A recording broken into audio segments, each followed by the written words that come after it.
The creak of old wood woke me at 3:42 a.m., precisely the time when the grandfather clock in our entryway always needed winding. Except Philip had been dead for 3 years, and I'd stopped winding that clock the day after his funeral. I sat up in my bed, listening to the silence of our Victorian home in Ridgewood. The silence that had once felt oppressive now seemed fragile, as if the house itself were holding its breath. Outside my window, red and blue lights pulsed against the curtains. Police, finally. My name is Catherine Wilson. I'm a 52-year-old history professor, a mother of 2 grown children, and until 12 hours ago, I thought I knew everything important about my husband of 25 years. I was wrong. It started that morning, when Mike Donovan began demolishing the basement wall that wasn't on any of the original blueprints. I'd hired his company to renovate the house, Philip's ancestral home, so I could finally sell it and move on with my life. 3 years of rattling around this enormous place alone was enough. "This wall's newer than the rest," Mike had commented, tapping it with his knuckles. "Probably added in the 70s, judging by the materials." I'd nodded absently, more focused on the kitchen designs I was reviewing. "Do whatever needs doing. I trust your judgment."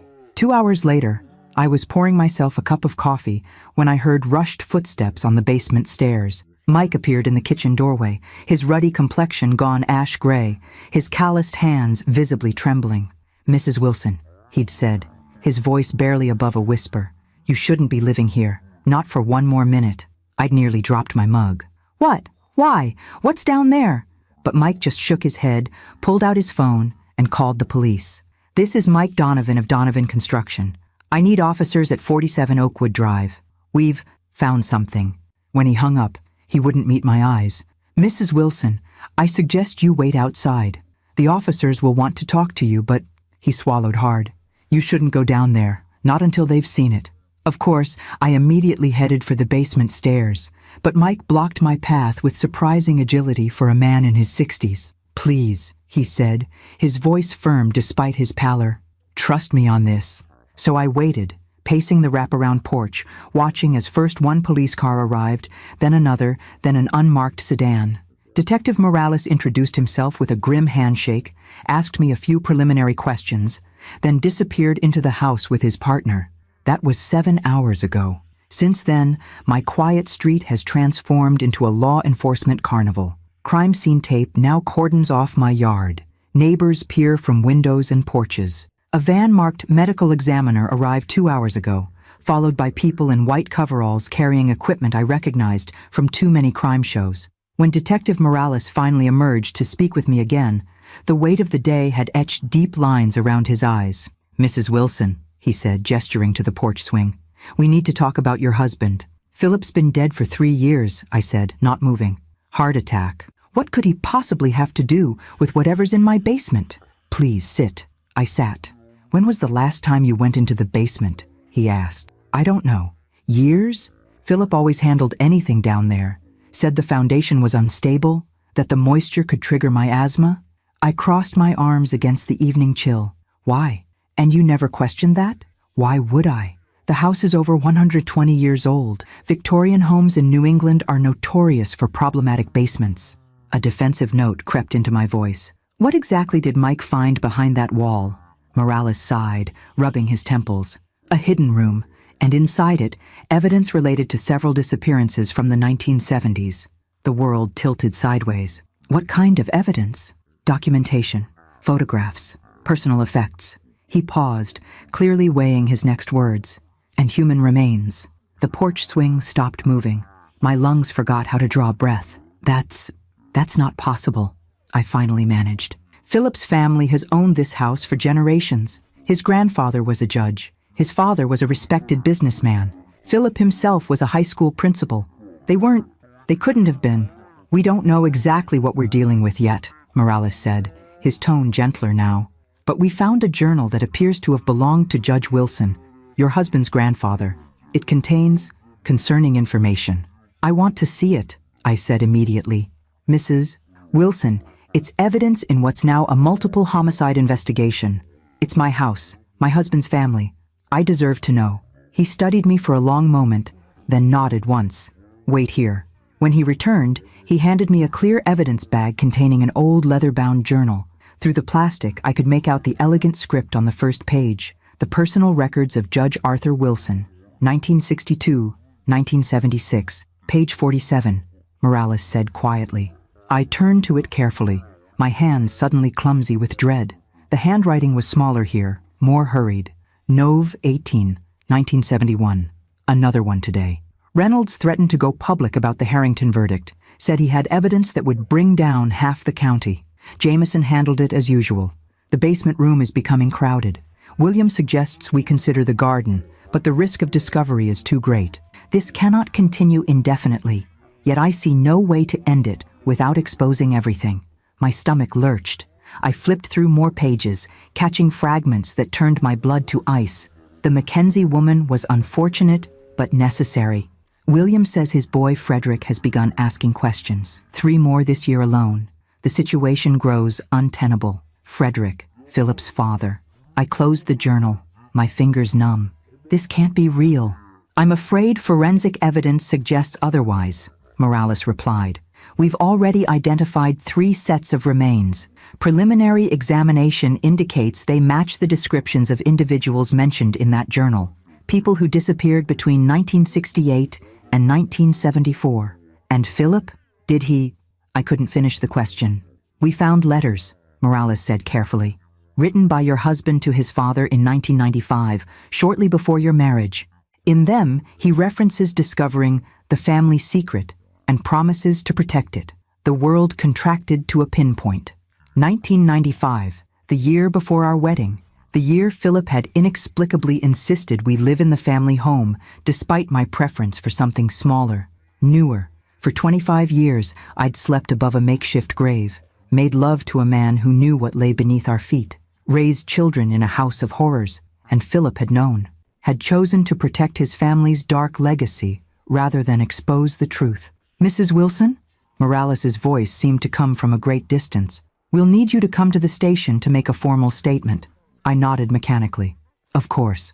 Do you have somewhere you can stay tonight? Family? Friends? My sister lives in Cambridge, I heard myself say. I can call her. As I rose on unsteady legs, a uniformed officer approached Morales, speaking in a low, urgent voice. I caught fragments. Another room, behind the library bookcase, more recent. Morales's expression shifted from grim to alarmed. He turned to me with new intensity. Mrs. Wilson, when exactly did your husband die? 3 years ago, I said automatically. Why? He didn't answer, just strode toward the house, barking orders to his team.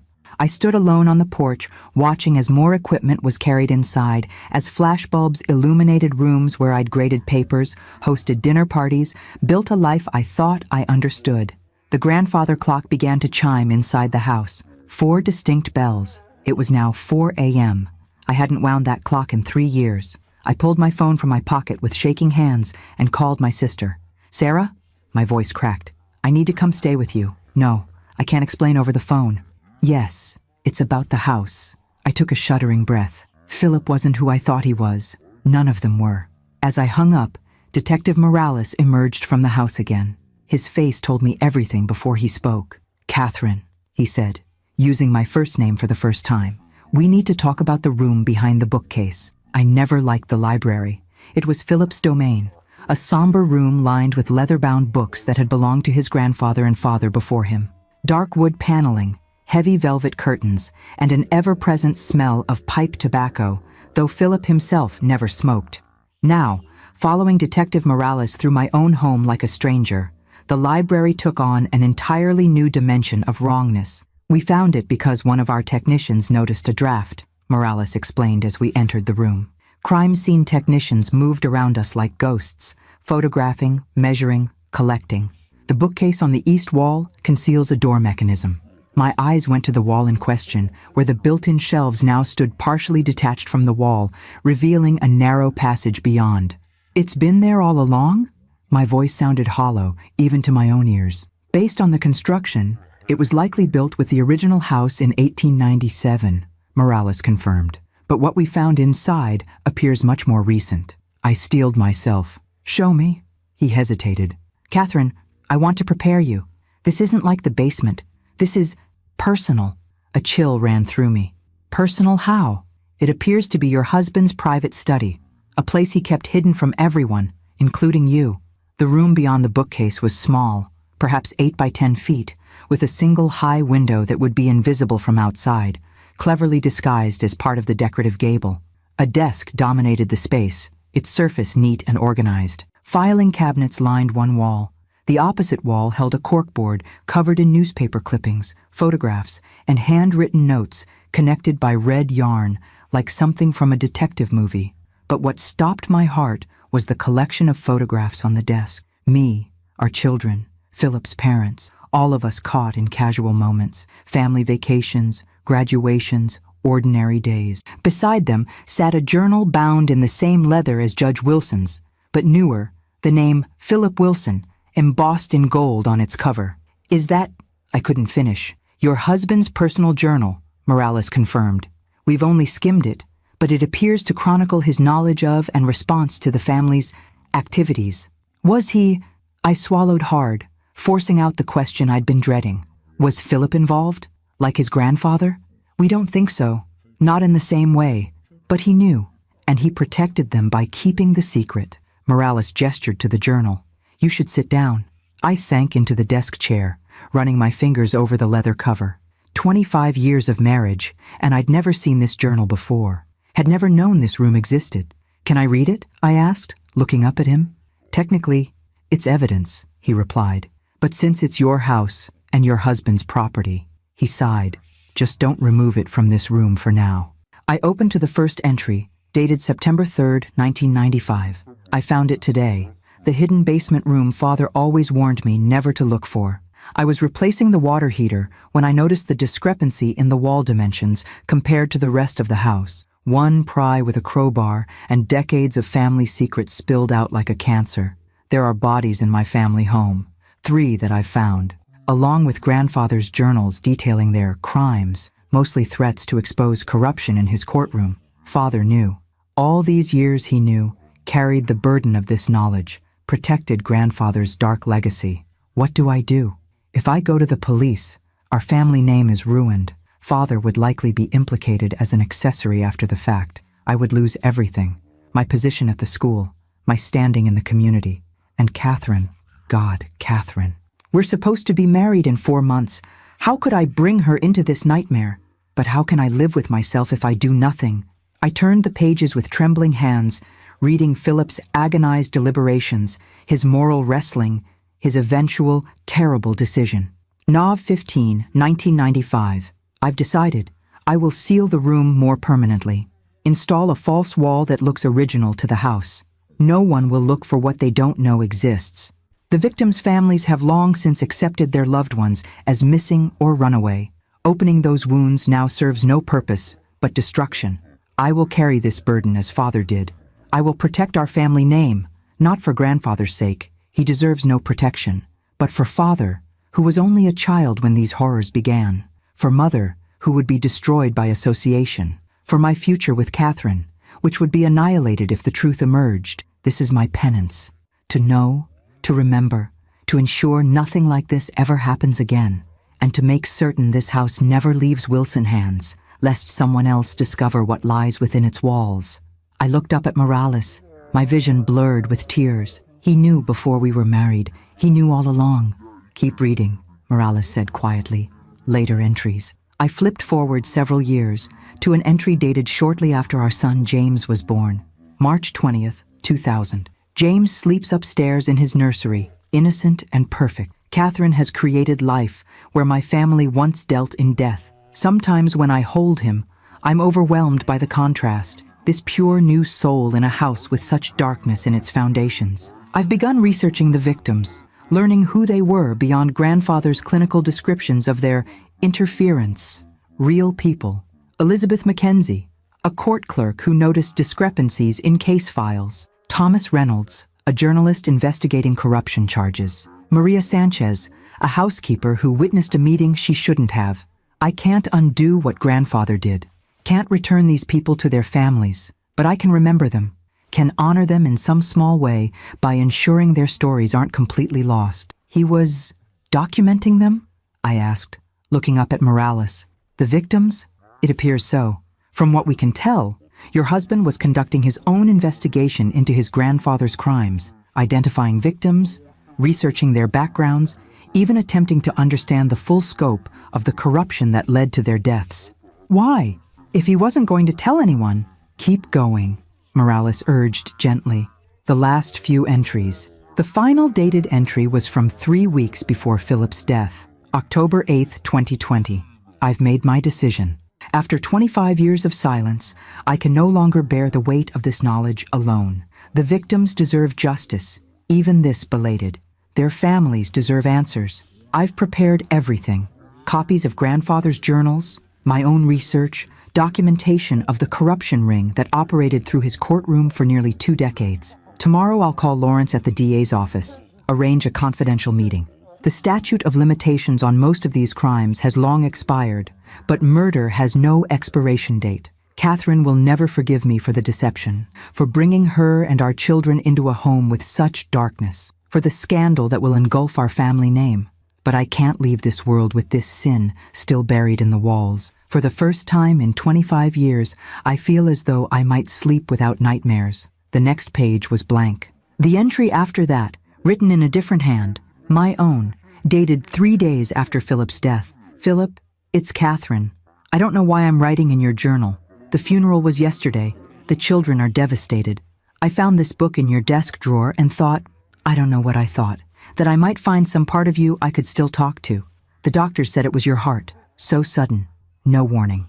One moment you were heading out the door, saying you had an important meeting. The next, gone. I miss you so much already. The house feels emptier without you, though you were always so quiet within it, like you were carrying something heavy I couldn't see. I love you. I'll always love you. I closed the journal, my hands shaking violently now. He was going to confess, I whispered. He was going to expose everything. Yes, Morales said. And then he conveniently died of a heart attack the day before his scheduled meeting with the district attorney. The implication hung in the air between us. You think he was murdered, I said flatly. We think it's a significant coincidence that your husband died just before he was going to reveal a decades-long conspiracy involving prominent local figures. Yes, but who would have known? Who could have possibly? I stopped, a horrible thought forming. The bookcase.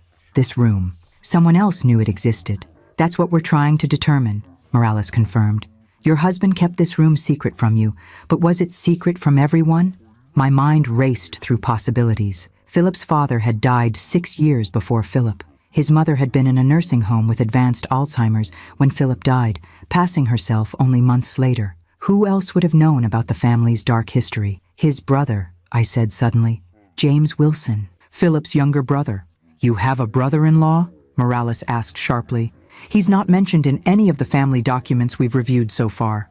They were estranged, I explained. Had some kind of falling out before Philip and I met. Philip never talked about him, and I only met James twice. At our wedding and at Philip's father's funeral. He lives somewhere out west, I think. Morales was already on his phone, stepping out of the hidden room to issue instructions to his team. I remained at the desk, staring at Philip's journal, trying to reconcile this new reality with the man I thought I knew for 25 years. Philip had been living a double life, devoted husband and father in the light, keeper of terrible secrets in the shadows, had planned to finally unburden himself, only to die before he could, or be killed to prevent that unburdening. I opened the journal again, flipping through to find Philip's earliest descriptions of his brother. There, an entry from 1996, just after our wedding. James knows. I saw it in his eyes at the wedding reception, when he cornered me by the bar. I know what you're hiding, brother, he said, his voice slurred with too much champagne. What grandfather did, what father protected, what you're now guardian of. I tried to dismiss it as drunk rambling, but he grabbed my arm with surprising strength. You think you're better than them because you didn't pull the trigger? You're keeping their secrets. That makes you just as guilty. He's right, of course. That's the hell of it. I am complicit in my silence. But what would exposing it all now accomplish except destroying innocent lives? Catherine's, our future children's, mothers. James doesn't understand the burden of responsibility. He ran away at 18, changed his name, built a new life far from here. He has the luxury of moral clarity without consequences. I looked up as Morales returned, his expression grim. James Wilson legally changed his name to James Bennett in 1988, he informed me. He's a real estate developer in Arizona now, and according to his credit card records, he was in Ridgewood 3 days before your husband's death. The implication was unmistakable. You think Philip's own brother killed him, I whispered, the horror of it almost incomprehensible. To protect the family secret, or to protect himself, Morales suggested. If your husband was preparing to expose everything, who knows what other secrets might have come to light? I stared at the corkboard, covered in Philip's meticulous research. 25 years of private investigation, all conducted in this hidden room while life continued normally on the other side of the wall. All those evenings he spent working late or catching up on paperwork in the library. All those times he insisted I not disturb him there. I need to understand, I said, rising from the chair. I need to know everything Philip knew. Morales nodded slowly. That might actually help our investigation. No one knew your husband better than you did. You might see connections we would miss. As dawn broke outside the high window, casting pale light across Philip's secret domain, I made a decision. I would not run from this horror. Would not hide at my sister's house while strangers pieced together the shattered remnants of my marriage. I'll help you, I told Morales. Whatever it takes. If Philip was murdered for trying to do the right thing, I owe it to him to finish what he started.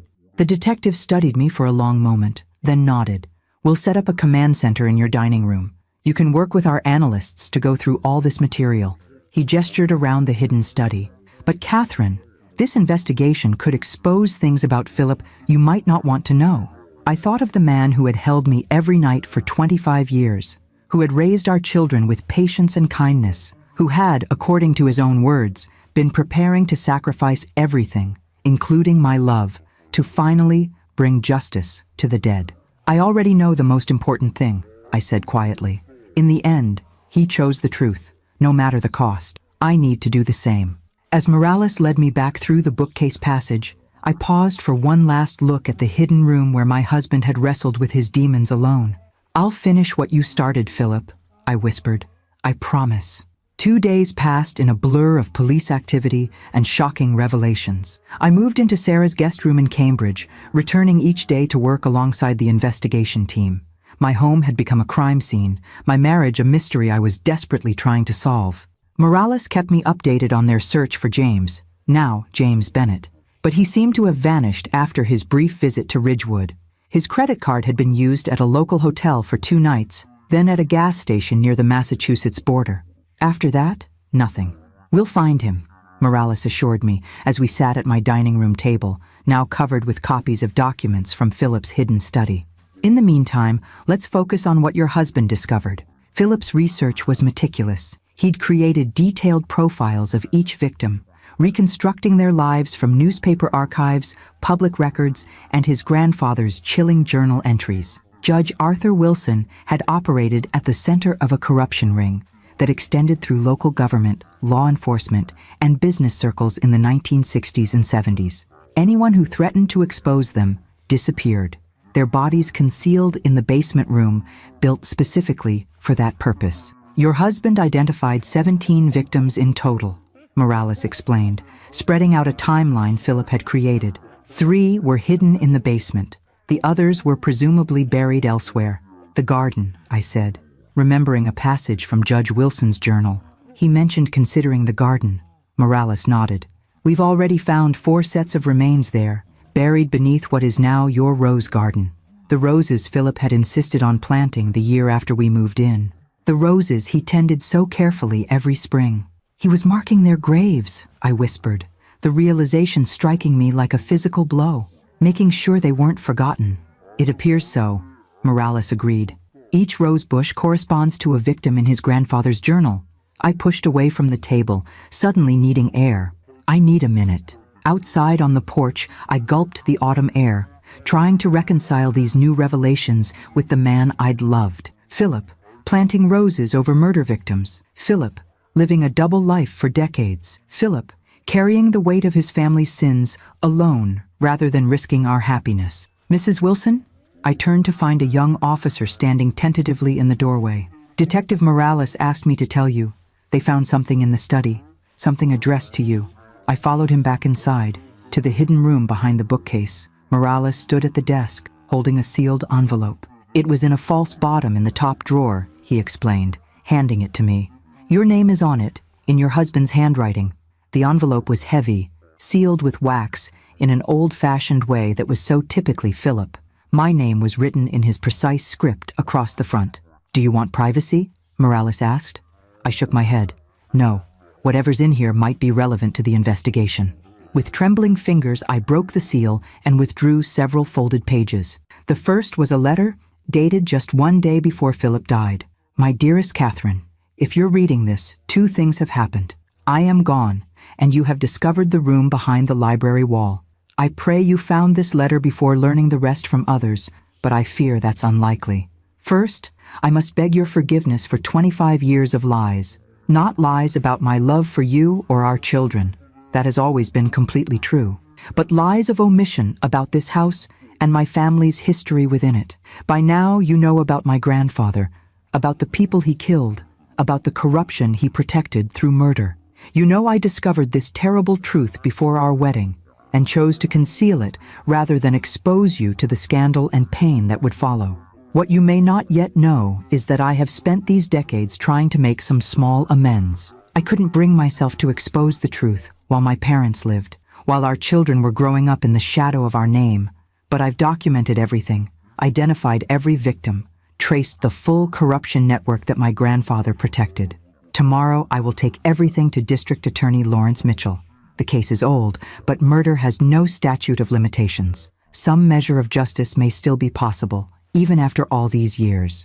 I know this will destroy the life we've built. Our name will be tarnished, our family subjected to public scrutiny and shame. You may never forgive me for bringing this darkness into your life, for raising our children in a house built on such evil.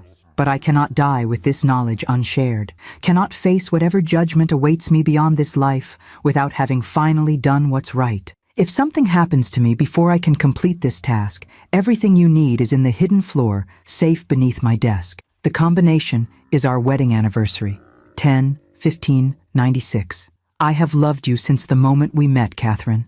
That, at least, has never been a lie. Always, Philip.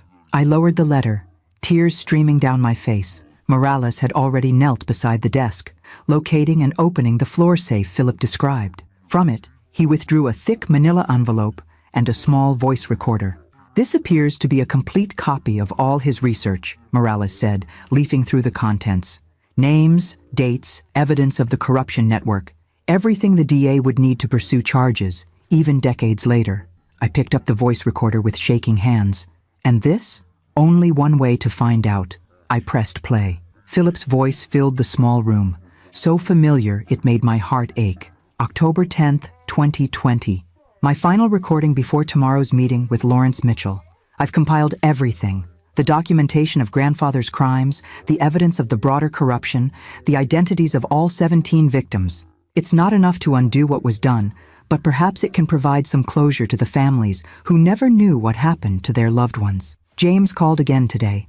He's more insistent about meeting, says he has information about father's involvement that I need to hear. I've agreed to see him tonight at the Ridgewood Inn. I don't trust him.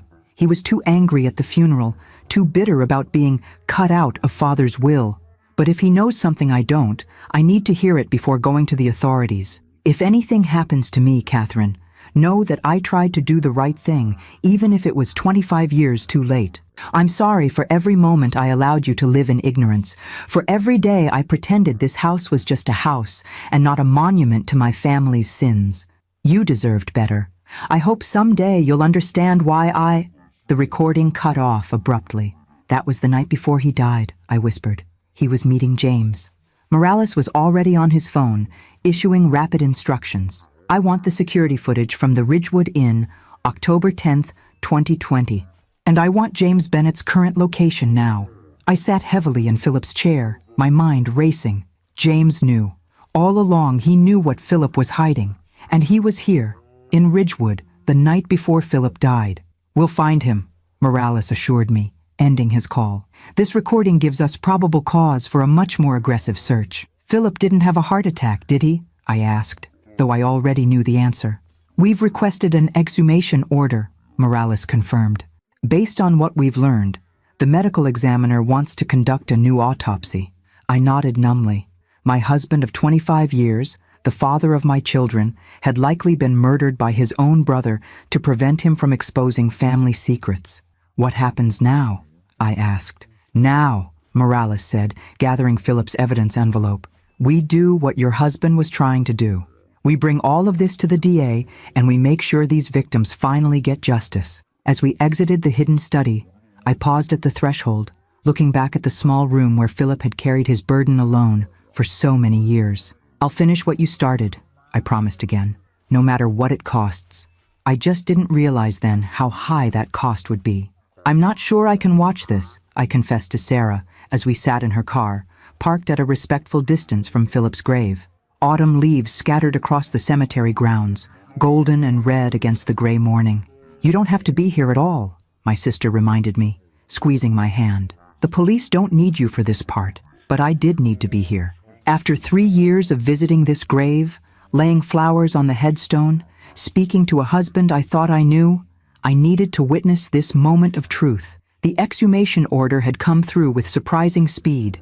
Philip's body, what remained of it, would be taken to the state medical examiner's office for a new autopsy. An autopsy that would determine whether my husband had truly died of natural causes or had been murdered for trying to expose his family's crimes. They're starting, Sarah murmured, as cemetery workers began the solemn process of unearthing Philip's casket. I watched through the windshield, emotionally numb. The past week had stripped away every certainty in my life. My marriage had been built on a foundation of secrets. My home concealed murdered bodies. My husband had been living a double life for 25 years. And now, the final indignity. His rest disturbed because we couldn't even be certain how he died. Morales approached the car, tapping gently on the window. I lowered it, grateful for his professional compassion. Mrs. Wilson, we're going to transport the casket now. You don't need to follow to the ME's office. I'll call you as soon as we have preliminary findings. How long will it take? My voice sounded hollow even to my own ears. Given the circumstances, Dr. Levine has promised to prioritize the case. We might know something by tomorrow. I nodded, unable to form words as I watched workers load my husband's casket into a waiting van. Any news on James? I asked, finding my voice again. Nothing concrete yet. We've flagged his passport, credit cards, known aliases. He's gone underground, but people can't disappear completely anymore. Morales' expression hardened. We'll find him. As the van pulled away, taking Philip's remains to be examined for evidence of murder, I felt a strange sense of disconnection. The man I'd married, the gentle high school principal who read poetry aloud on Sunday mornings and taught our children to play chess, seemed increasingly distant, a character in someone else's story. Take me to the house, I told Sarah abruptly. I need to go through Philip's things myself. Are you sure? The police have already... They're looking for evidence of murder. I'm looking for my husband. I met her concerned gaze. There's a difference. An hour later, I stood in our bedroom, my bedroom, surrounded by Philip's belongings. His clothes still hung in the closet. His reading glasses still sat on the nightstand. I'd been unable to part with anything after his death, preserving his presence like a museum exhibit. Now I moved methodically through his possessions, searching not for clues about his death, but for insights into his life. The hidden study had shown me the burden he carried.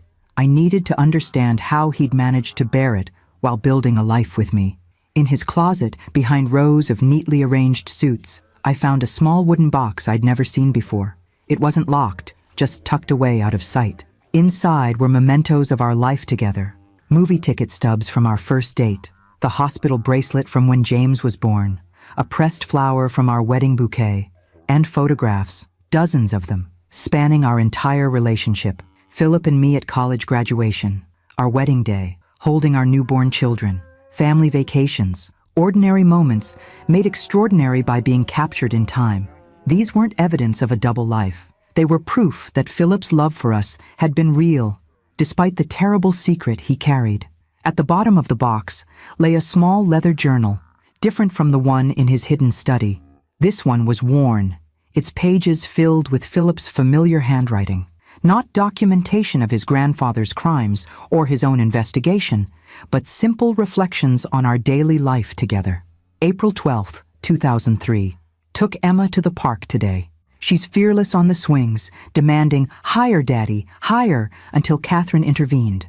Sometimes, watching our children, so innocent and joyful, I can almost forget the weight I carry. In those moments, I'm simply a father, not the keeper of terrible secrets. June 30th, 2010. Family vacation to the beach. James and Emma built an elaborate sandcastle with moats and towers. Catherine read beneath an umbrella, occasionally looking up to smile at their antics. These are the memories I want to overshadow the darkness, proof that something good could grow in soil, poisoned by my family's past. September 4th, 2018. Dropped James at college today. The house feels emptier with both children gone. Catherine suggested we finally sell this place, downsize to something more manageable. Had to deflect again, hating myself for the disappointment in her eyes. Sometimes I think I should tell her everything, risk losing her rather than continuing this deception. But the fear of her reaction, of seeing disgust replace love in her eyes, keeps me silent, coward that I am. I closed the journal, tears streaming down my face. Even in his most private thoughts, Philip had loved us deeply. His silence hadn't been about protecting the Wilson name, but about preserving the family he cherished. My phone rang, startling me. Detective Morales. "Catherine, we need you to come to the station right away." His tone sent a chill down my spine. "You found something?" The ME conducted a preliminary examination. There were anomalies that couldn't be explained by natural causes or normal decomposition. "You're saying he was murdered?" "Not a question. We need you to formally identify someone," Morales continued, avoiding direct confirmation. "We found James Bennett." 30 minutes later, I sat in an interview room at the Ridgewood Police Department, a cup of untouched coffee cooling before me. Morales entered, accompanied by a man I initially didn't recognize. He was thinner than I remembered, his once dark hair now gray and cropped short, but the eyes were unmistakably Wilson eyes, the same shape and intensity as Philip's. "Hello, Catherine," James Bennett said, taking the seat across from me. "I'm sorry we're meeting again under these circumstances. Did you kill my husband?" The question escaped before I could moderate it. James's expression didn't change. "No, but I know who did." Morales leaned forward. "Mr. Bennett turned himself in at the state police barracks an hour ago. He's agreed to make a full statement regarding your husband's death and the historical matters at the Wilson house." "I've been running for 3 days," James explained, his voice raspy with exhaustion. "Ever since I heard about the construction crew finding the hidden room. I knew it was finally coming out. Everything Philip and I had spent decades trying to process in our own ways. You knew about the bodies," I said flatly. "About what your grandfather did." He nodded, a bitter smile twisting his lips. "Philip wasn't the only one who found that room. I discovered it when I was 17, 2 years before he did. The difference is, I wanted to expose everything immediately. Philip wanted to protect the innocent, our parents, who hadn't known what grandfather was doing in their own basement. You, later, your children. So you ran away," I said, remembering what Philip had written about his brother. "I couldn't live in that house knowing what was beneath it. Couldn't carry on the family name. So yes, I left at 18, changed my name, built a new life." His eyes held mine. "But I never stopped watching. Never stopped waiting for Philip to finally do the right thing. And he was about to," I whispered. "The night before he died." James nodded slowly. "He called me. After 20 years of minimal contact, he reached out, said he was finally going to the authorities, asked if I would stand with him when it all came out." His voice broke slightly. "I came back to support him. Too late, as it turned out." "If you didn't kill him, who did?" I demanded, leaning forward. James glanced at Morales, who nodded slightly. "Lawrence Mitchell," James said, "the district attorney, the man Philip was planning to confess everything to." "Lawrence Mitchell?" I repeated, the name landing like a physical blow. "The district attorney?" The same Lawrence Mitchell who had spoken at Philip's funeral, praising his community service and dedication to education. The same man who had sent me a handwritten condolence card expressing his deep personal grief at the loss of a dear friend and exemplary citizen. "Mitchell was part of it from the beginning," James explained, his voice flat with disgust. "He was a young prosecutor when grandfather was running his corruption ring, one of the many officials who benefited from case fixing, evidence tampering, and witness intimidation. When grandfather died, Mitchell inherited the network, modernized it. Less violence, more sophisticated methods. Morales slid a folder across the table. Mr. Bennett has provided documentation supporting his allegations. Financial records showing irregular payments to Mitchell dating back decades. Meeting notes. Names of other officials involved in the continuing corruption. Philip discovered Mitchell's involvement about 5 years ago, James continued. It was the missing piece that finally made everything make sense. Why the corruption hadn't died with grandfather. Why certain cases still mysteriously derailed. Why investigations into historical crimes kept hitting dead ends. And Philip was going to expose all this to Mitchell himself? I couldn't wrap my mind around it. Why would he confront the very person who had the most to lose? Because my brother was many things, but street smart wasn't one of them, James said with a sad smile. He believed in systems, in institutions. He thought if he presented irrefutable evidence to the highest legal authority in the county, justice would have to prevail. He didn't understand that Mitchell would do anything, including murder, to keep his position. I looked at Morales. How did Mitchell do it? The medical examiner ruled Philip's death a heart attack. Preliminary findings from the new autopsy suggest poisoning, Morales replied grimly. A substance that mimics the symptoms of cardiac arrest but metabolizes quickly, leaving minimal traces. The ME is conducting more sophisticated tests now. The night before he died, Philip met me at the Ridgewood Inn.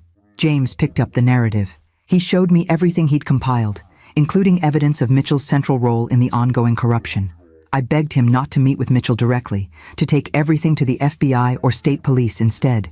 His expression darkened. Philip insisted Mitchell was the appropriate authority, said he'd known the man for 20 years, served on committees with him, trusted him to do the right thing when confronted with irrefutable evidence. And the next day, I couldn't finish the sentence. The next day, my brother was dead, James confirmed. A convenient heart attack right before his scheduled meeting with Mitchell. Why didn't you come forward then? I demanded, anger rising through my grief. If you suspected Mitchell immediately— Suspected isn't proof, James interrupted. And I had no official standing, just the estranged brother who'd changed his name and abandoned the family decades ago. Mitchell is powerful, connected. He would have dismissed me as a crackpot or worse. So, you ran, I said, unable to keep the accusation from my voice. I retreated to regroup, James corrected. Started my own investigation, compiled evidence independently. I was careful, methodical, until your construction crew found the hidden room and accelerated everything. And now? I looked to Morales. The detective's expression was carefully neutral. The department has contacted the state police and FBI. Given the allegations against the district attorney, the investigation is being transferred to their jurisdiction. We can't have local authorities investigating their own boss. What does that mean for Philip? I asked. For justice? It means this just became much bigger than your husband's murder or even your family's historical crimes, Morales replied. This is potentially the largest corruption case in the state's history. It will take time to build properly. Time?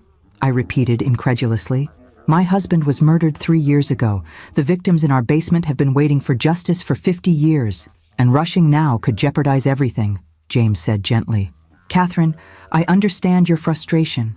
I've lived with it my entire adult life. But if we move against Mitchell without an airtight case, evidence will disappear, witnesses will be silenced, and the whole truth will never come to light. I stood abruptly, pacing the small interview room. So what am I supposed to do? Go back to my sister's guest room and wait? Pretend I don't know that my husband was murdered by a man who's still in office, still wielding power? Actually, Morales said carefully, we need your help. I stopped pacing. What kind of help? Mitchell doesn't know we've made these connections yet, the detective explained. Doesn't know James has come forward. Doesn't know about the new autopsy findings. As far as he's concerned, we're simply investigating historical crimes committed by Judge Wilson decades ago. We need to keep it that way, James added. Need to let him believe he's safe while the federal investigation builds its case. And that's where you come in, Morales continued. Mitchell will be watching the investigation, monitoring its progress through his channels. He'll be particularly interested in your reactions, your knowledge. Understanding dawned. You want me to be your mole, to feed him misinformation. We want you to help us set a trap, Morales corrected. To give Mitchell enough rope to hang himself. It's dangerous, James acknowledged. Mitchell has already killed once to protect himself. He wouldn't hesitate to do so again. I thought of Philip, poisoned for trying to do the right thing after decades of silence. Thought of the victims buried beneath our home, their families still wondering what had happened to them. Thought of the corruption that had festered in Ridgewood for half a century, tainting the entire justice system. "I'll do it," I said, my decision crystallizing with sudden clarity. Whatever it takes. Philip tried to expose the truth and died for it. I owe it to him to finish what he started. "Catherine," James began, his face tight with concern. "No," I cut him off. "This isn't just about Philip anymore. This is about all the victims, past and present. This is about finally cleansing my home and this town of secrets that have poisoned everything for decades." Morales and James exchanged glances. "If you're certain," the detective said finally, "we'll arrange a meeting with the federal agents tomorrow to discuss the operation." "I'm certain," I confirmed, a cold resolve settling over me. Mitchell took everything from me, my husband, my trust, my sense of safety in my own home. It's time he paid for that. As I left the police station that evening, the weight of what I'd agreed to pressed down on me. I was no undercover operative, no trained investigator, just a widow and history professor suddenly thrust into a dangerous game of deception against a powerful, murderous adversary. But I had one advantage Mitchell couldn't anticipate. He believed I was still in the dark, still mourning a husband who died of natural causes, still unaware of the Wilson family secrets and his own role in perpetuating them. He had no idea that the quiet, bookish widow he'd patronized at Philip's funeral was now his most dangerous enemy. "I'm coming for you," I whispered into the gathering darkness as Sarah drove us back to Cambridge. "For Philip, for all of them." "Remember, you're not a trained operative," Special Agent Diaz emphasized for perhaps the 5th time that morning. We sat in a nondescript hotel room that the FBI had converted into a makeshift command center, finalizing details for what they called the approach. "Keep it simple," she continued, her dark eyes intent on mine. "Express your confusion about the investigation, your frustration with being kept in the dark. Mitchell needs to believe you're coming to him as a concerned citizen, seeking clarity from the highest legal authority in the county, not as a widow who knows he murdered her husband," I said flatly. Agent Diaz winced slightly. "Exactly. As far as Mitchell knows, you're still grieving a husband who died naturally, upset about historical crimes being uncovered in your home, and seeking reassurance. The plan was straightforward. I would request a meeting with DA Lawrence Mitchell, ostensibly to discuss the ongoing investigation at my house. During this meeting, I would appear confused and distressed, mentioning specific details the FBI wanted to monitor Mitchell's reactions to. The entire conversation would be recorded through a device disguised as a bracelet on my wrist. "What if he realizes it's a trap?" I asked, the question that had kept me awake all night. "He won't act against you in his own office," Agent Diaz assured me, "and we'll have agents nearby. This is just the first step, getting him on record responding to specific information." James, who had been silently observing from a corner of the room, finally spoke up. "Catherine should have protection afterward. Once Mitchell realizes she's asking pointed questions, even innocently, he might see her as a threat." "We've arranged for surveillance on Mrs. Wilson's sister's home," Diaz replied. "But remember, our goal is for Mitchell to believe Mrs. Wilson is simply a confused widow, not a threat, not a threat." The phrase echoed in my mind as I was driven to the district attorney's office later that morning. Mitchell had certainly not perceived Philip as a threat either, just a high school principal with outdated moral principles. That underestimation had been my husband's death sentence. The district attorney's office occupied the top floor of the county courthouse, a grand colonial building that had stood in Ridgewood's town center for over a century. How many corrupt judgments had been rendered within these walls? How many lives ruined by the very system meant to protect them? Mitchell's secretary greeted me with practiced sympathy. "Mrs. Wilson, the district attorney can see you now. He's so sorry about this terrible business at your home." Lawrence Mitchell rose from behind his imposing desk as I entered, his silver hair perfectly coiffed, his tailored suit projecting authority and trustworthiness. At 62, he carried himself with the confidence of a man accustomed to power and deference. "Catherine," he said warmly, coming around to take my hands in his. "I've been meaning to call you. This must be an incredibly difficult time." I allowed my hands to remain in his briefly, fighting the revulsion that threatened to overwhelm me. This man had killed Philip, had somehow poisoned him and watched him die, then attended his funeral and embraced his widow with these same hands. "Thank you for seeing me," I managed, Taking the visitor's chair, he indicated. I hardly know where to turn anymore. Completely understandable, Mitchell said, his voice a perfect blend of authority and compassion. The revelations about your home must be deeply disturbing. I feel like I'm drowning in secrets that aren't even mine, I said, the tremor in my voice entirely genuine. Philip never told me anything about the house's history, about his grandfather. Mitchell nodded sympathetically. Arthur Wilson's actions were before my time in Ridgewood, of course, but the records suggest he had significant ethical lapses. I'm so sorry you're bearing the brunt of this historical tragedy. Ethical lapses, such a sanitized term for serial murder and corruption. The detective in charge, Morales, he's not telling me everything, I continued, following the script we'd prepared.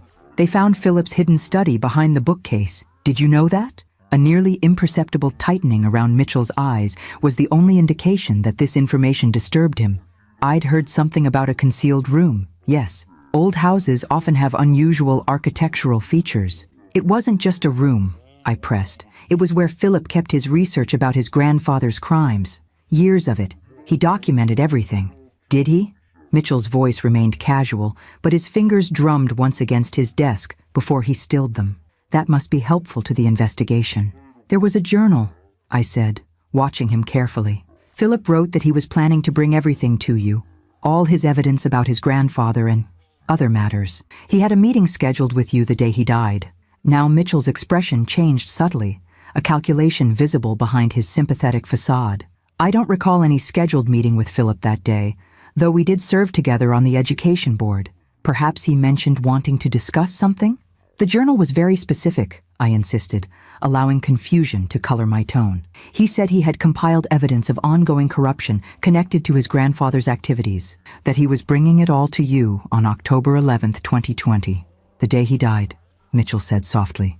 How tragic that he never had the chance to share his concerns. The strange thing is, I continued, looking down at my hands to hide the hatred I feared would show in my eyes. Philip wrote that he met with his brother James the night before.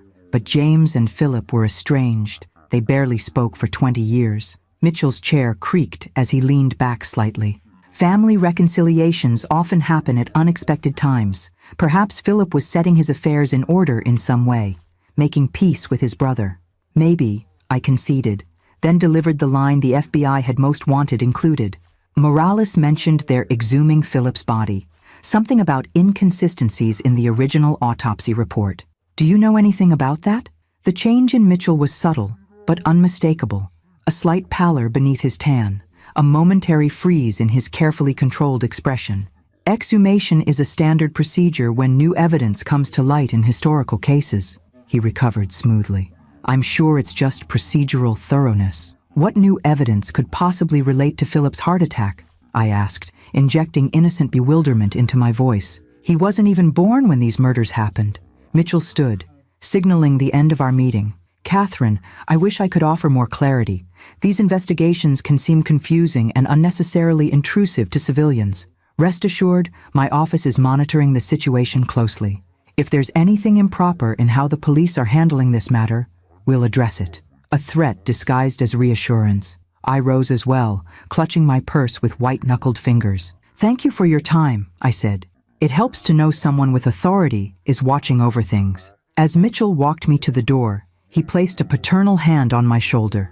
Catherine, a word of advice from someone who's seen many investigations over the years. Be careful about getting too involved. These matters can become complicated. For your own well-being, perhaps consider stepping back, letting the professionals handle it. Perhaps even take a trip somewhere. Give yourself distance from the situation.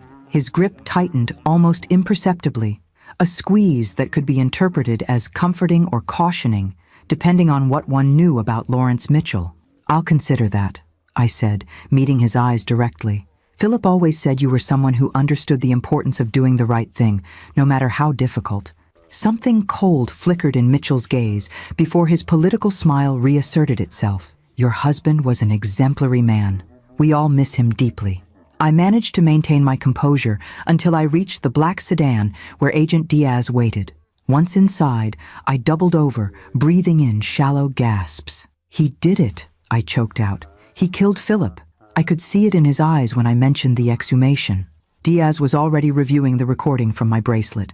You did well, Catherine. Very well. We've got enough here to justify intensifying the investigation. What happens now? I asked, my composure returning gradually. Now, she replied, we wait for Mitchell to make a mistake, and based on what I just heard, he's rattled enough that he might make one very soon. I gazed out the window as we drove away from the courthouse, Mitchell's veiled threat echoing in my mind. For your own well-being, perhaps consider stepping back. He'd killed once to protect his secrets. The trap was set, but I was the bait, and Mitchell was far more dangerous than I had imagined. Mitchell made 3 phone calls within 20 minutes of your meeting, Agent Diaz informed me the next morning. Our makeshift command center had expanded to include additional agents, surveillance equipment, and a wall of photographs connecting key figures in what they now called Operation Heritage. To whom? I asked, accepting the coffee James silently offered. My brother-in-law had become an unexpected ally in this investigation, his decades of independent research into his family's crimes proving invaluable to the federal agents. First call to Police Commissioner Reynolds, Mitchell's golf buddy and appointed official. Second to Judge Harris in the county circuit court, the one who would handle any warrants related to the investigation. Third to a burner phone we haven't identified yet. Diaz tapped a surveillance photo of Mitchell looking uncharacteristically disheveled as he left his office after our meeting. He's spooked. Good, I said, surprising myself with the vehemence in my voice. Let him feel a fraction of the fear Philip must have felt. James placed a cautionary hand on my shoulder. This isn't about revenge, Catherine. It's about justice. We need Mitchell making mistakes, not going to ground. The most significant development, Agent Diaz continued, is that Mitchell has expedited his planned vacation. He's now leaving for his cabin in the Adirondacks tomorrow instead of next week. Running away? I asked. More likely regrouping somewhere he feels secure. Somewhere without electronic surveillance, Diaz corrected. The cabin is registered to a shell corporation. Mitchell believes it's untraceable. But it's not, James guessed, studying the agent's expression. Let's just say we've been aware of this property for some time, Diaz replied with a thin smile. We've had Mitchell under investigation for corruption for nearly a year, though we had no idea about his connection to Philip's death until you came forward. This was news to me. You were already investigating him? For what? Financial irregularities primarily, unexplained income, suspicious property acquisitions, standard corruption indicators. Diaz pulled up a file on her laptop. Mitchell has lived well beyond his public servant salary for decades. We traced some income to legitimate investments, but much of it remained unexplained, until you and James provided the historical context. The corruption network never died with my grandfather, James explained. It evolved. Less violence, more sophisticated financial crimes. Mitchell inherited the infrastructure Arthur Wilson built, modernized it, made it less visible but potentially more damaging. And Philip discovered the connection, I said, the pieces falling into place. He wasn't just investigating historical crimes. He found evidence linking those past murders to current corruption under Mitchell. Exactly, Agent Diaz confirmed. Your husband had compiled enough evidence to destroy Mitchell's career and possibly send him to prison. The documentation from Philip's hidden study provides the missing links in our existing investigation. So what's the next step? I asked, struggling to process this new information. My husband's murder wasn't an isolated crime, but part of a corruption scheme spanning half a century. We continue monitoring Mitchell while expediting the new autopsy results on Philip's remains. Once we have confirmation of poison, and the specific type, we can move more aggressively. Diaz closed her laptop. In the meantime, I need you to maintain your routine. Mitchell will have people watching you. You need to appear appropriately distressed, but not suspicious. Appropriately distressed, I repeated flatly. Should I practice looking like a widow who just learned she's been living above buried murder victims, or one who suspects her husband was murdered by the district attorney? I'm not sure what the proper expression is for either scenario. James suppressed a smile, despite the grim circumstances. Just channel your inner academic. Appear distracted, withdrawn, processing information rather than acting on it. That I can manage, I conceded. 2 days passed in excruciating slow motion. I returned to Sarah's house, took walks in her neighborhood, followed discreetly by both FBI agents and, we suspected, Mitchell's unknown associates, and waited for developments. The exhumation results were taking longer than expected due to the complexity of testing for specialized poisons in 3-year-old remains. On the third morning, everything accelerated at once. "We've got him," Agent Diaz announced, bursting into Sarah's living room where I'd been attempting to distract myself with a novel. The ME found conclusive evidence of thallium poisoning in Philip's tissue samples. It's a substance that mimics heart attack symptoms, but would have been undetectable in standard toxicology screens 3 years ago. "Thallium," James repeated, setting down his coffee.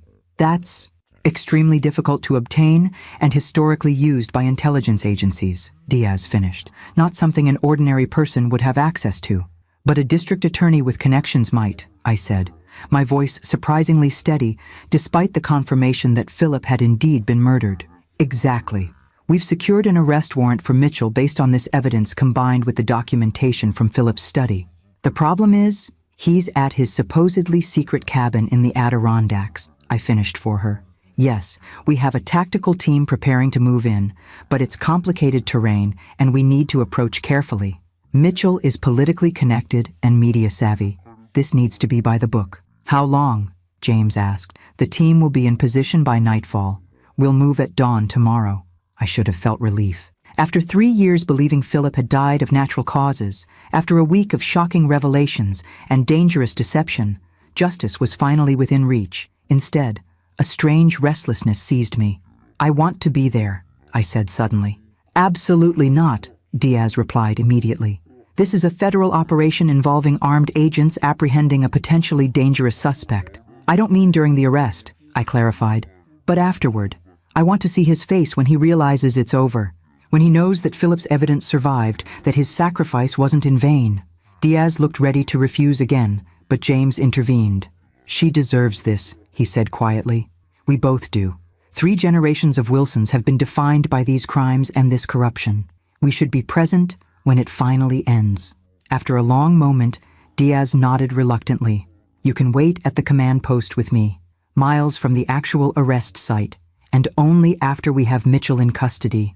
"Thank you," I said, relief flooding through me. "I need to see this through to the end." Later that evening, as I packed an overnight bag for the unexpected trip to the Adirondacks, Sarah watched from the doorway of the guest room, concern evident in her expression. "Are you sure about this, Catherine? Confronting the man who killed Philip? It won't bring him back." "I know," I replied, folding a sweater with mechanical precision. "But for 3 years, I've been living a lie without realizing it. My marriage, my home, my husband's death, none of it was what I thought. I need to see the truth finally acknowledged, no matter how painful." Sarah nodded, understanding in her eyes. "Just remember, after this is over, you'll need to decide what comes next. Justice doesn't automatically bring closure." Her words stayed with me as I finished packing, as James and I were driven to a private airfield, as we boarded a small FBI plane bound for upstate New York. What would come next? I had spent 3 years defining myself as Philip's widow, preserving his memory, maintaining his home.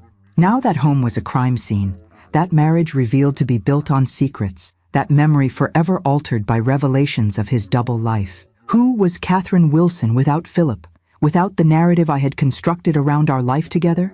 The question lingered as the plane lifted into the darkening sky, carrying me toward a confrontation 3 years and 50 years in the making. The FBI command post was nothing like the high-tech operations centers depicted in movies. Just a utilitarian cabin requisitioned from the local Forest Service, filled with communications equipment, maps, and grim-faced agents speaking in clipped, professional tones. James and I sat in metal folding chairs near the back, out of the way, but able to observe as Agent Diaz coordinated the final preparations for Mitchell's arrest. Dawn broke over the Adirondacks in a spectacular display of pink and gold that seemed inappropriately beautiful for the darkness of our purpose. On any other day, I might have stepped outside to appreciate the wilderness vista. Today, I barely noticed it. "Alpha team in position," crackled a voice over the radio. "Perimeter secured. No signs of additional occupants." "Beta team?" Diaz inquired, leaning over the communication station. "Approaching from the North Ridge, visual confirmation of target through thermal imaging. Single heat signature in the main living area. Proceed with caution," Diaz ordered. "Remember, the suspect is politically connected. everything by the book. James and I exchanged glances. The clinical language of the operation created a surreal disconnect from the personal reality that my husband's murderer was about to face justice after 3 years of freedom. "Command, this is Alpha Leader." The radio crackled again after several tense minutes. "We have a situation." Diaz's posture stiffened. "Report. Entry team breached the cabin. The target was found lifeless, and the authorities are treating the case as a self-inflicted death within the hour." The room fell silent. I felt strangely hollow, as if someone had scooped out my insides and left nothing but an empty shell. "He knew we were coming," James said quietly. Somehow he knew. Diaz was already issuing new orders, redirecting teams, requesting forensics, and the medical examiner. She paused briefly to address us. "I'm sorry," she said, her professional demeanor softening momentarily. "This isn't the resolution we wanted." "Did he leave anything?" I asked, my voice sounding distant to my own ears. "A note? An explanation?" "The team is searching now. If there's anything, we'll find it." 3 hours later, we had our answer. Mitchell had left behind not just a note, but a full confession. Pages of detailed admissions regarding both Philip's murder and the decades-long corruption scheme. Along with it, a USB drive containing financial records, offshore account details, and a list of co-conspirators throughout local government. He was thorough, Agent Diaz explained, as we sat in what had become a makeshift conference room, almost as if he wanted to ensure the full story came out after he was gone. Or he wanted to control the narrative one last time, James suggested. Define the story on his terms. I stared at the copies of Mitchell's confession that Diaz had provided us. His elegant handwriting filled page after page with the cold details of a corruption network spanning generations, culminating in his matter-of-fact admission of murdering my husband. Philip Wilson approached me on October 10, 2020, claiming to have evidence linking current county operations to his grandfather's historical crimes. He requested a formal meeting the following day to present his findings. After reviewing surveillance of Wilson's activities and confirming he had indeed compiled substantial documentation, I determined his exposure posed an existential threat to the network I had maintained for decades. The decision to eliminate Wilson was not made lightly, but was deemed necessary for operational security. As Wilson was known to have a family history of cardiac issues, thallium was selected as the optimal method. The substance was administered during an impromptu meeting at his office under the guise of discussing an educational initiative. Death occurred approximately 6 hours later, presenting as a cardiac event as intended. So clinical, so detached, as if Philip had been merely an inconvenient obstacle rather than a human being. A husband, a father, a man who had finally found the courage to do the right thing after decades of silence. "He poisoned Philip at the school," I said, the reality of it hitting me anew, while discussing a children's educational program. James placed a steadying hand on my shoulder. "Mitchell was a sociopath, Catherine. He maintained a facade of civic leadership while orchestrating crimes for decades." "Why confess now?" I asked Diaz. "Why not just run?" Based on what we've pieced together, Mitchell realized the net was closing. Your meeting with him, questions about the exhumation, his own sources within local law enforcement who would have informed him about the federal investigation. Diaz gestured to the confession. This way, he maintained control until the end, decided what information was released, implicated others on his own terms, and avoided prosecution or imprisonment. "A coward's way out," James muttered. "Perhaps." But Mitchell's final act had provided something Philip's hidden research alone might not have: absolute confirmation of the corruption network's existence and operations, names and dates and financial details that would lead to dozens of additional arrests in the coming weeks. "What happens now?" I asked, the question that had been haunting me for days, suddenly unavoidable. "For the investigation, we move forward," Diaz explained. "Mitchell's confession and records give us everything we need to dismantle the entire network. For you," she hesitated, her professional demeanor softening, "that's entirely your decision. You've fulfilled your role in this operation.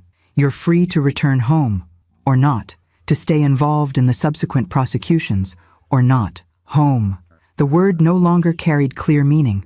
The Victorian house in Ridgewood would never be home again, not with its foundation of secrets and death.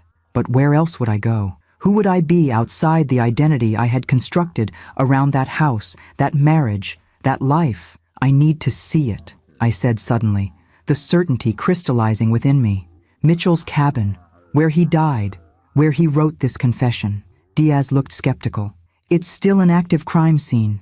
Please, I interrupted.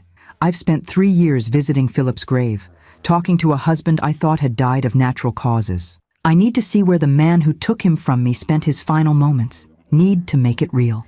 After a brief consultation with the site supervisor, Diaz agreed. An hour later, James and I stood in the doorway of Mitchell's luxurious cabin.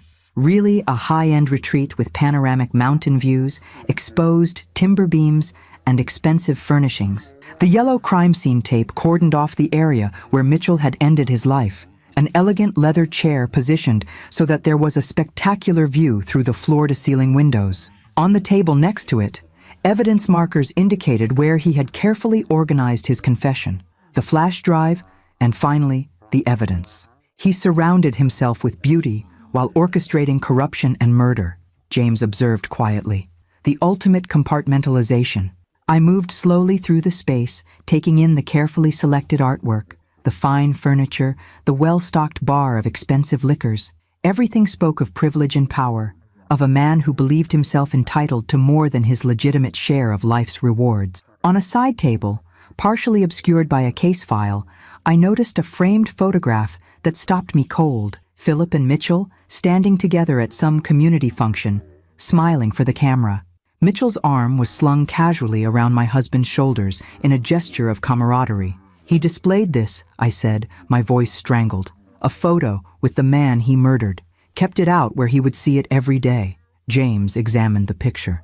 Trophy, he said grimly, reminding himself of his power, his victory. I set the photograph down, suddenly exhausted beyond words. The adrenaline that had carried me through the past week, through revelations about Philip's secret research, the hidden rooms, the exhumation, the dangerous meeting with Mitchell, was finally depleting, leaving me hollow. I want to go home, I said, then corrected myself. No, not home, not to Ridgewood, just away from here. As we left Mitchell's cabin, I paused on the deck overlooking the wilderness vista. The sun was setting now, painting the mountains in deepening shades of purple and gold. Beauty existing alongside darkness, just as Philip's love for me had existed alongside his burden of terrible knowledge. It's over, James said softly, standing beside me. Not the way we expected, but it's over. Not quite, I thought. Justice for Philip had been served through Mitchell's confession, if not through the public trial I had imagined. But the full truth about the Wilson family's dark legacy was only beginning to emerge. The victims buried in my garden and basement still needed names, identities, proper burials. Their families still needed closure after half a century of uncertainty. And I still needed to decide who Catherine Wilson would be now, with the foundations of her former life irrevocably altered. Not over, I replied, just changing. Everything is changing now. 6 weeks after Mitchell's suicide, I stood in the garden of the Wilson house, my house, watching as forensic anthropologists carefully excavated the area beneath what had once been Philip's prized roses. Each bush, I now understood, had been both memorial and marker, his private tribute to victims whose names he had painstakingly uncovered through decades of research. Dr. Levine says they've identified remains of 7 individuals so far, Detective Morales reported, joining me at the garden's edge. Though the case had officially transferred to federal jurisdiction, he had remained involved as local liaison. With DNA testing and Philip's documentation, they've already made positive identifications for 5 of them. Their families? I asked, watching as workers carefully transferred bone fragments to evidence containers. Being notified this week. After 50 years of wondering what happened to their loved ones, they'll finally have answers. Morales hesitated. It won't be easy news to receive, but in my experience, certainty, even painful certainty, is better than eternal questioning. I nodded, understanding this truth more deeply than ever before. The past weeks had been a whirlwind of revelations, each more stunning than the last. Mitchell's confession had implicated 12 current officials throughout county government, judges, police captains, zoning commissioners, all maintaining the corruption network he had inherited from Judge Arthur Wilson. Federal indictments were still being processed, the full extent of the conspiracy still being mapped. The Wilson name had become synonymous with corruption in regional headlines. My children, though adults with established lives and different last names, had been besieged by media attention. James had retreated to Arizona after providing his testimony, his decades-long estrangement from the family now publicly vindicated, and I had been left to decide what remained of my life amid the wreckage of these revelations. The house has been cleared for re-entry, Morales informed me. Once they finish in the garden, the property will be fully released back to you. Thank you, I replied automatically, though I had no intention of ever living there again. The Victorian mansion that had once been merely oppressive now felt poisoned beyond redemption. I had been staying in a hotel since returning from the Adirondacks, unable to face Sarah's gentle concern any longer, needing space to process everything alone. Each night brought new nightmares, Philip dying alone, calling my name as the poison took hold, Judge Wilson leading victims to their deaths in our basement, Mitchell standing over Philip's body, that photo of them together clutched in his hand. Catherine, Morales's voice pulled me back to the present. The FBI agent in charge asked me to give you this. They found it in a secondary hidden compartment in Philip's study. It's addressed to you, but they needed to examine it as evidence first. He handed me a sealed envelope, my name written in Philip's familiar handwriting. Unlike the letter I'd found in his hidden study, this one bore no date, just, "For Catherine, if something happens," written across the front. "I'll give you privacy," Morales said, moving back toward the excavation site. With trembling fingers, I opened the envelope, unfolding several pages covered in Philip's precise script.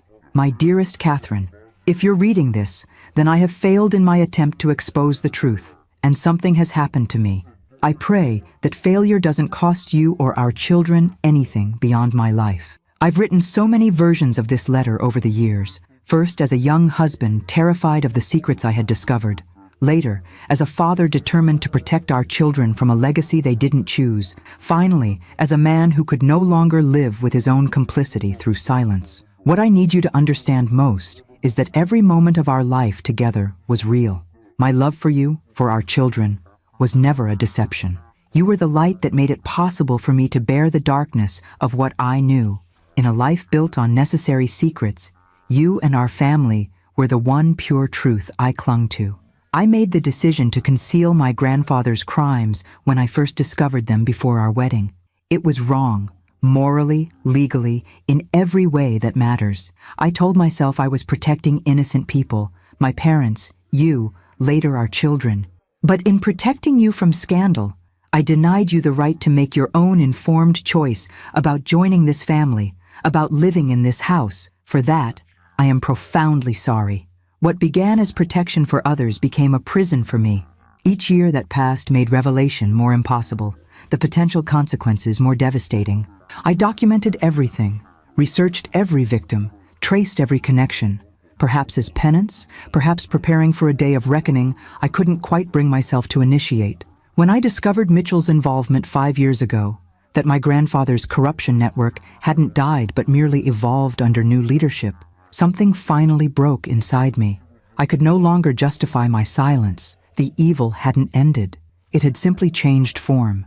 My silence was enabling ongoing corruption that affected thousands of lives through tainted justice, rigged contracts, selective enforcement. I don't know what will happen once I take everything to the authorities. I hope for justice, though I harbor no illusions about my own culpability. I kept these secrets for 25 years. Whatever legal consequences come, I accept them as the price of finally doing what's right. If something happens to me before I can complete this task, if Mitchell or others connected to this conspiracy somehow silence me, know that I have prepared for that possibility. Copies of my complete research are hidden in 3 separate locations. With my brother James, despite our estrangement, he will help if approached about this matter, in a safe deposit box at First National under the name William Hayes. Key in the false bottom of my dresser drawer, password is the name of the lake where we spent our honeymoon, and with Lawrence Mitchell himself. That last hiding place may seem strange, but it is perhaps the most brilliant. Mitchell keeps a trophy wall of photographs in his private study at home, evidence of his connections to powerful people. I placed a microfilm containing key documentation behind the frame of our photo together at last year's education fundraiser. He displays that photo prominently, never suspecting it contains the evidence that could destroy him. If I disappear, that microfilm will be automatically mailed to the FBI through arrangements I've made. Catherine, whatever you discover about me after I'm gone, please know this. I tried to be a good man despite my grievous moral failure in protecting these secrets. I tried to be the husband and father you and our children deserved. And in the end, I tried to finally do the right thing, whatever the cost. The house is yours to do, with as you see fit. Sell it, demolish it, transform it, whatever brings you peace. The victims buried here deserve recognition, and the living deserve freedom from this cursed legacy. I have loved you completely from the moment we met. That truth outshines all the darkness. Forever yours, Philip. I lowered the letter, tears streaming down my face. Even in planning for his possible death, Philip had been meticulously thorough, ensuring the truth would emerge no matter what happened to him. The microfilm behind the photograph in Mitchell's home explained why the district attorney had chosen suicide rather than attempting to flee. He had discovered Philip's final failsafe too late, realized the evidence would emerge regardless. Professor Wilson? A young forensic anthropologist approached hesitantly. We've completed documentation of the Rose Garden sites. Dr. Levine wondered if you'd like to see something before we transfer the remains. I followed her to a white tent set up over one of the excavation areas. Inside, Dr. Levine, a gray-haired woman with kind eyes and the steady hands of a surgeon, was carefully examining bone fragments arranged on a table. Catherine, she greeted me. I wanted to show you this. We found it buried with the female victim identified as Elizabeth Mackenzie. She held up a small object, a tarnished locket on a delicate silver chain. It's engraved, Dr. Levine explained, handing me a magnifying glass. Through the glass, I could make out tiny letters. To Lizzie, all my love, Thomas. Elizabeth Mackenzie was engaged to Thomas Reynolds, I said softly, recognizing the names from Philip's research. They both witnessed a meeting between Judge Wilson and local officials. Both disappeared within weeks of each other in 1973. They're buried side by side, Dr. Levine confirmed, under adjacent rose bushes. Your husband knew who they were, made sure they remained together. A fresh wave of grief and understanding washed over me. Philip had spent decades honoring these victims in the only way he felt he could, while wrestling with when and how to finally expose the truth. As I stepped back into the autumn sunlight, the letter still clutched in my hand, I realized I had reached a turning point. The past could not be changed. Not Judge Wilson's crimes, not Philip's complicity through silence, not Mitchell's corruption or murder. But the future remained unwritten. What would Catherine Wilson do with that future? The answer, I realized, had been forming within me for weeks. I just hadn't been ready to acknowledge it until now. 1 year later, I stood on the newly landscaped grounds of what had once been the Wilson family home. The Victorian mansion was gone, demolished 6 months earlier after I donated the property to Ridgewood Township with specific conditions for its use. In its place stood a simple stone memorial garden with 17 granite markers arranged in a circle around a central sculpture, a balanced scale tipping slightly toward justice. It's beautiful, Emma said, taking my hand. My daughter had flown in from Seattle for today's dedication ceremony. Dad would have approved. James nodded beside her. Philip always wanted the truth acknowledged. This makes it impossible to forget. The Wilson House Memorial Garden had been my response to the question that had haunted me after Mitchell's suicide. What remains when the foundations of your life are revealed to be built on deception? The answer, I'd realized, wasn't to run from the past, but to transform it into something meaningful. Each marker bore the name of a victim identified through Philip's research and the subsequent investigation. Elizabeth Mackenzie, Thomas Reynolds, Maria Sanchez. 14 others whose disappearances had been mysteries for decades. Below each name was a short biography, who they had been in life, not just how they had died. Teacher, journalist, court clerk, activist, parent, child, friend, lover, people, not just victims. The central plaque explained the site's history in unflinching terms. This memorial stands on the former grounds of the Wilson family home, where 17 individuals were murdered between 1968 and 1974 as part of a corruption scheme orchestrated by Judge Arthur Wilson. Their bodies were concealed on this property for nearly 50 years before being discovered in 2023. This garden honors their memory and serves as a reminder that justice, though sometimes delayed, remains essential to our community's healing. A smaller dedication at the bottom read, "Established through the Philip Wilson Truth and Reconciliation Foundation." The foundation had been my other response to the shattering of my former life. Using the proceeds from selling the remaining Wilson properties and the settlement from the county's insurance policies following the corruption scandal, I had established an organization dedicated to supporting whistleblowers and investigating cold cases involving corruption. In 9 months, we had already helped expose 2 similar schemes in neighboring counties and provided financial assistance to 3 families whose breadwinners had lost jobs after reporting workplace malfeasance. "They're starting to arrive," James noted, gesturing toward the street where cars were beginning to park. Today's dedication would bring together the victims' families, local officials, the non-indicted ones, and community members for a formal unveiling of the memorial. "Are you ready for this?" James asked, studying my face. Over the past year, he had become not just an ally, but a friend, the estranged brother-in-law transforming into family in a way I had never anticipated. "As ready as I'll ever be," I replied, smoothing my dress. Public speaking had never been my strength, but as the foundation's director and the former lady of the Wilson house, my remarks were expected. As people gathered on the rows of chairs set up facing the memorial, I recognized faces from photographs Philip had collected. Elizabeth Mackenzie's younger sister, now in her 70s, Thomas Reynolds's nephew, who had been named after his missing uncle, Maria Sanchez's daughter, who had been just 4 when her mother disappeared. For them, this day represented the end of half a century of uncertainty and unanswered questions. Detective Morales, now Captain Morales following a promotion in the reorganized police department, nodded to me from the side of the gathering. Agent Diaz stood beside him, one of several federal representatives attending to acknowledge the successful prosecution of what had become known as the Wilson-Mitchell Corruption Network. 38 indictments across 3 counties, 14 guilty pleas already secured, the rest moving through the justice system. When the time came for my remarks, I approached the podium with Philip's final letter in my pocket, not to read from, but as a talisman connecting me to the man who had finally chosen truth over self-preservation.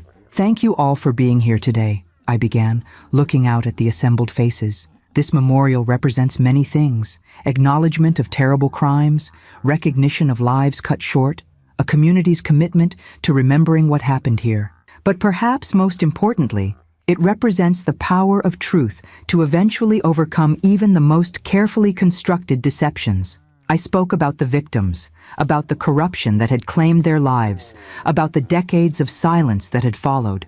I acknowledged Philip's complicated role, his years of protective silence followed by his ultimate decision to expose everything, a choice that had cost him his life. "My husband lived with an impossible moral burden," I told the audience. "He discovered his grandfather's crimes and made the wrong choice initially, choosing family loyalty over truth. That choice haunted him for 25 years, until he finally found the courage to do what was right, regardless of the personal cost. I don't stand here to excuse his silence," I continued. "The victims and their families deserved justice decades sooner. But I do stand here to honor his final act, the decision to expose everything, knowing it would destroy his reputation, his family name, possibly even his freedom. That choice ultimately cost him his life, but it also finally brought the truth to light." As I concluded my remarks, I looked directly at the families of the victims seated in the front row. Nothing can return your loved ones or restore the years you spent wondering what happened to them. But I hope this memorial provides some measure of peace, some confirmation that they are remembered, that their lives mattered, that the truth of what happened to them will never again be buried. After the ceremony, I spoke privately with many of the victims' families. Some were angry at Judge Wilson, at Philip, at the entire Wilson family for decades of complicity. Others expressed gratitude for the closure the memorial represented.